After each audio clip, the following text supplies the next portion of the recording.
আরব সাগরের নীল জল এখন যেন এক বিশাল বারুদের স্তূপ।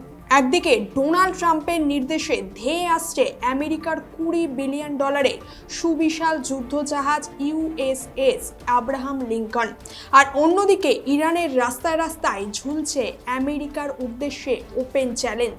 আমেরিকার $20 বিলিয়ন ভাসমান দুর্গ কি ইরানের সস্তা ড্রোন আর হাইপারসনিক মিসাইলের সামনে টিকে থাকতে পারবে, নাকি মধ্যপ্রাচ্যে বাজতে চলেছে তৃতীয় বিশ্বযুদ্ধের দামামা? একদিকে যখন হিজবুল্লাহ হামাসের কোমর ভেঙে গেছে এবং বাশার আল আসাদের পতনে ইরান কোণঠাসা, এরপরেও কিভাবে ইরান আমেরিকার চোখে চোখ রেখে কড়া হুঁশিয়ারি দিতে পারছে। অন্যদিকে এই চরম ডামাডোলের মাঝেই ক্রমশ ভারত কিভাবে হয়ে উঠছে বিশ্বের নতুন মিসাইল পাওয়ার হাউস, তা বিশদে তুলে ধরবো আজকের এই আলোচনায়। বিগত কয়েক মাস ধরে মধ্যপ্রাচ্যে চলছে অস্থিরময় পরিস্থিতি, আর এরই মাঝে ইরান ও আমেরিকার মধ্যে চলা কূটনৈতিক লড়াইয়ের ফলে এবার যেন বড় সড়ো একটা যুদ্ধ কড়া নাড়ছে গোটা বিশ্বের দরবারে।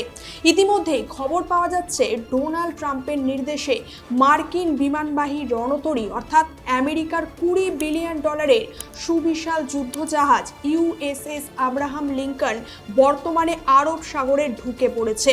শুধু তাই নয়, এর সঙ্গে রয়েছে ডজন খানেক সাবমেরিন, ডেস্ট্রয়ার এবং অত্যাধুনিক এয়ার ডিফেন্স সিস্টেমও। আর অন্যদিকে ইরানও কিন্তু হাত গুটিয়ে বসে নেই। ইরানের রাস্তায় রাস্তায় এখন ব্যানার ঝুলছে এবং সেই ব্যানারে মার্কিন যুদ্ধজাহাজ ইউএসএস আব্রাহাম লিঙ্কনকে ধ্বংসের সরাসরি হুমকি দিচ্ছে ইরান, যাকে আন্তর্জাতিক সম্পর্কের ভাষায় বলা চলে সিগন্যালিং। অর্থাৎ এখন আর লুকোছোপার কিছু নেই। ইরান সরাসরি আমেরিকার চোখে চোখ রেখে আমেরিকাকে ওপেনলি চ্যালেঞ্জ ছুড়ে দিচ্ছে। সেই ব্যানারে কি লেখা রয়েছে আসুন সেটাও এক ঝলক দেখে নিই।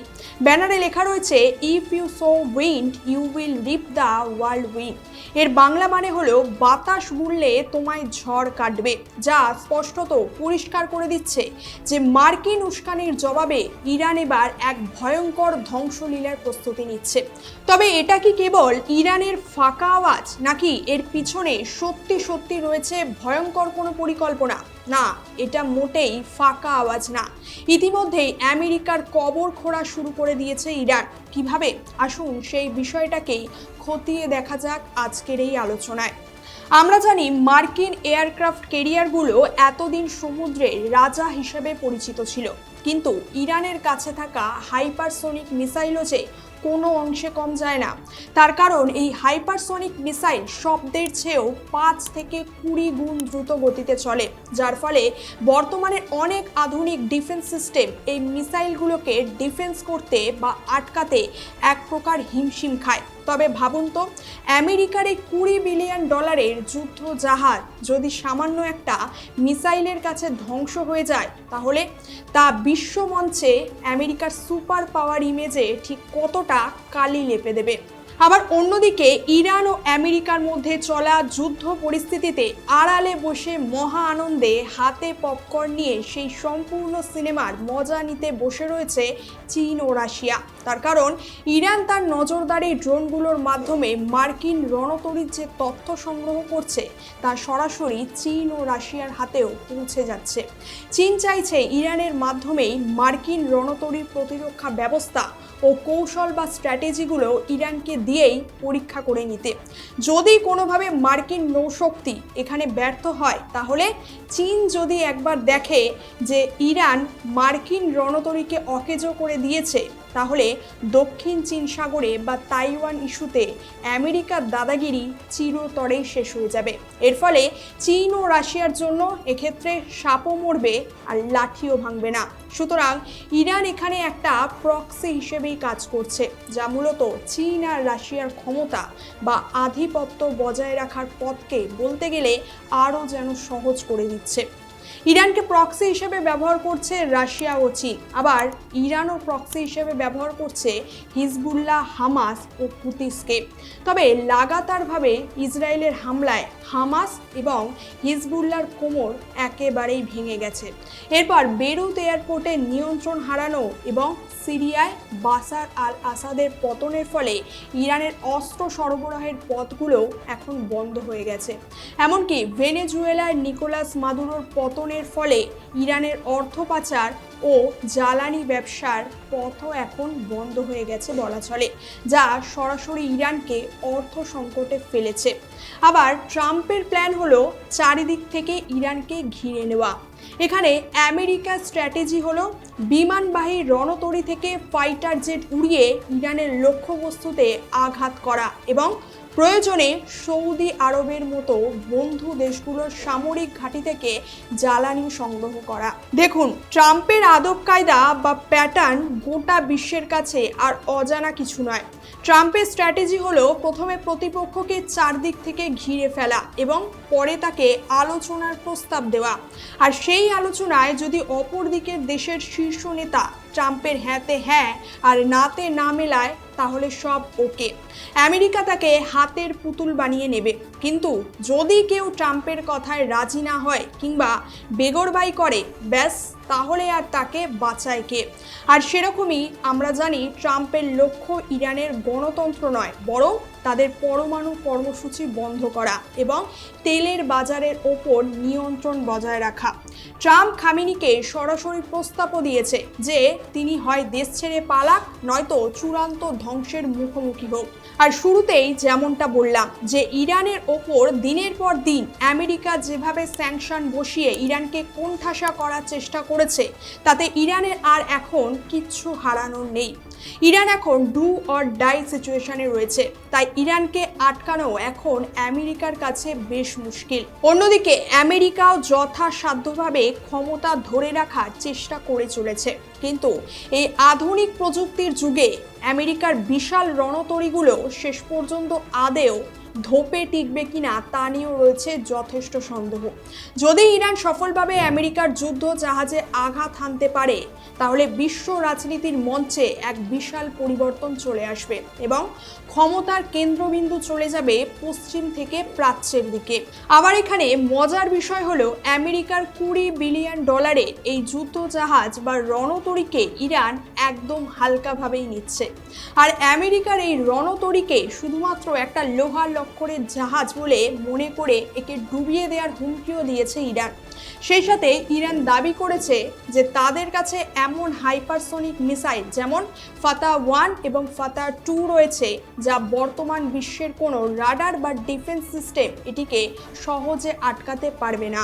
এর পাশাপাশি ইরান এখানে সোয়াম অ্যাটাক বা ঝাঁকে ঝাঁকে হামলার পরিকল্পনা করছে। অর্থাৎ এক্ষেত্রে তারা একসাথে শত শত ড্রোন ও মিসাইল ছুড়ে মার্কিন ডিফেন্স সিস্টেমকে ব্যস্ত রাখতে চাইছে, যাতে অন্তত একটা হাইপারসোনিক মিসাইল লক্ষ্য বস্তুতে আঘাত করতে পারে, যা স্পষ্টত মার্কিন নৌবাহিনীর জন্য একটা বিরাট বড় চ্যালেঞ্জ। তার কারণ আগেই যেমনটা বললাম যে এগুলো কোনো সাধারণ মিসাইল না।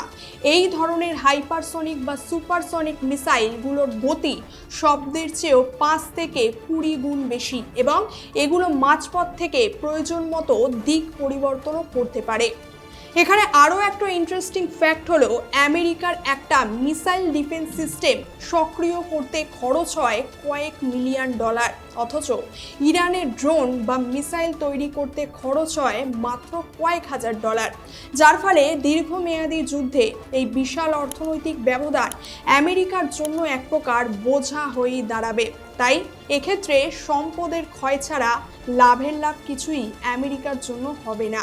অন্যদিকে ইসরায়েলের নেতানিয়াহু সরকার ইরানের পারমাণবিক স্থাপনা ও তেল শোধনাগারে হামলার পরিকল্পনা করছে বলে খবর পাওয়া যাচ্ছে। আর ইরান পরিষ্কার করে দিয়েছে যে এবার আর কোনো ওয়ার্নিং দেওয়া হবে না, সরাসরি ধ্বংসাত্মক হামলা চালানো হবে। এর ফলে একটা ছোট উস্কানিমূলক স্টেপ সরাসরি তৃতীয় বিশ্বযুদ্ধের দিকে মোড়ও নিতে পারে। অধিকাংশ আন্তর্জাতিক বিশ্লেষকদের মতে আরব সাগর বর্তমানে এখন যেন একটা বারুদের স্তূপে পরিণত হয়েছে। আমেরিকার উস্কানির পাল্টা জবাব দিতে ইরান এমন কিছু পরিকল্পনা নিয়ে মাঠে নামছে যা থেকে মাঝ সমুদ্রে এক রক্তাক্ত অধ্যায়ের জন্ম নেবে। এই মুহূর্তে আরও একটা গুরুত্বপূর্ণ বড় খবর হলো ইরান তাদের রাজনৈতিক ও সামরিক নেতৃত্বের একটা শ্যাডো ক্যাবিনেট বা বিকল্প নেতৃত্ব তৈরি করে ফেলেছে, যাকে বলা হয় হাইড্রা স্ট্র্যাটেজি। অর্থাৎ আমেরিকা বা ইসরায়েল যদি মনে করে ইরানের শীর্ষ নেতাদের যেমন সুপ্রিম লিডার বা জেনারেলদের হত্যা করলে ইরানের সিস্টেম একেবারে ভেঙে পড়বে, তবে তারা ভুল ভাবছে। তার কারণ ইরানে যদি কোনো নেতাকে হত্যা করা হয় তাহলে তার পরবর্তীতে সেখানে কে বসবে অথবা সেই দায়িত্ব বা পদে কে দাঁড়াবে সেটাও ইরান আগে ভাগেই এখন থেকেই রেডি করে ফেলেছে। ভাবতে পারছেন বিষয়টা? সুতরাং আমেরিকার সেই প্ল্যানেও ইরান একেবারেই জল ঢেলে দিয়েছে। অন্যদিকে এই পরিস্থিতিতে আমরা জানি ইউরোপীয় ইউনিয়ন ভারতের সাথে মেগা ডিল সাইন করেছে সম্প্রতি, এবং সেই অনুযায়ী এখন থেকে ভারতের আকাশ মিসাইল, পিনাকা রকেট সিস্টেম এবং লং রেঞ্জ ব্যালিস্টিক মিসাইল প্রযুক্তি ইউরোপের দেশগুলোতে যাবে। অর্থাৎ ভারত এখন রকেট ও মিসাইল প্রযুক্তিতে বিশ্বের অন্যতম লিডার হিসাবে বিশ্ব দরবারে ক্রমশ পরিচিতি পাচ্ছে। আর অন্যদিকে ট্রাম্পের কঠোর শুল্ক নীতি এবং বন্ধু দেশগুলোকে অপমান করার কারণে কানাডা এবং যুক্তরাজ্যের মতো আমেরিকার ঘনিষ্ঠ দেশগুলো এখন চীনের দিকেই ঝুঁকছে ক্রমশ। সম্প্রতি যুক্তরাজ্য অর্থাৎ ইউকের প্রধানমন্ত্রী কিয়ার স্টারমার 50টিরও বেশি কোম্পানির প্রতিনিধি দল নিয়ে চীন সফর করেছে, যা থেকে এখন এটা স্পষ্ট যে গোটা বিশ্ব এখন আর কেবল আমেরিকার ওপর নির্ভরশীল থাকতে চাইছে না। তাই তারা নিজেদের অস্তিত্ব রক্ষার ক্ষেত্রে এখন বিকল্প জোট খুঁজছে। সব মিলিয়ে বলা যায় আরব সাগর এখন কেবল যুদ্ধের ক্ষেত্র নয়, বরং বিশ্ব রাজনীতি বা গ্লোবাল অর্ডার পরিবর্তনের এক নতুন অধ্যায়ের ক্ষেত্রও বলা চলে। একদিকে আমেরিকার অহংকার, অন্যদিকে ইরানের জেদ। এই লড়াইয়ের ফলাফল যাই হোক না কেন, তবে তার পুরো প্রভাব পড়বে গোটা বিশ্বের উপর। আজকের আলোচনা এখানেই শেষ করছি। এ বিষয়ে আপনার মতামত জানান কমেন্ট করে। আর ইন্টারন্যাশনাল রিলেশন নিয়ে বিভিন্ন খবর এবং সেগুলো সহজ ব্যাখ্যা পেতে আমাদের চ্যানেলটিকে অবশ্যই সাবস্ক্রাইব করবেন। দেখা হচ্ছে পরের কোনো একটি ভিডিওতে। ধন্যবাদ, সকলে ভালো থাকবেন।